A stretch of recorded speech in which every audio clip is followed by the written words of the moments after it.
செய்யுளோட லாஸ்ட்டுக்கு வந்துட்டோங்க. 19வது செய்யுள். சித்தாளு அப்படிங்கிற நூலை எழுதியவர் நாகூர் ரூமி.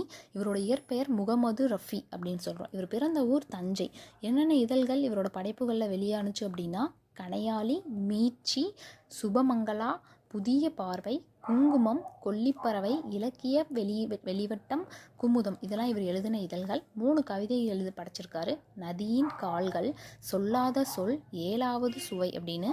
இவரோட நாவல் என்னென்னா கப்பலுக்கு போன மச்சான் அப்படிங்கிற நாவலை இவர் எழுதியிருக்காரு.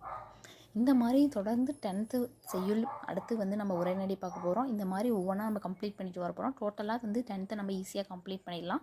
இந்த மாதிரி வீடியோஸ் உங்களுக்கு தொடர்ந்து வேணும் அப்படின்னா பிஜிடிஆர்பி நம்மளோட படிக்கிறீங்க அப்படின்னா நீங்கள் ரதி பிஜிடிஆர்பியை மறக்காமல் சப்ஸ்கிரைப் பண்ணி வச்சுக்கோங்க. ஃப்ரெண்ட்ஸ் அண்ட் ஃபேமிலிக்கு ஷேர் பண்ணிக்கோங்க. தொடர்ந்து சைக்காலஜி, மேக்ஸ் அண்ட் தமிழ் இந்த மாதிரி வீடியோஸ் வந்துக்கிட்டே இருக்கும். நீங்கள் தொடர்ந்து பார்த்து யூஸ்ஃபுல் பண்ணிக்கோங்க. தேங்க்ஸ் ஃபார் வாட்சிங்.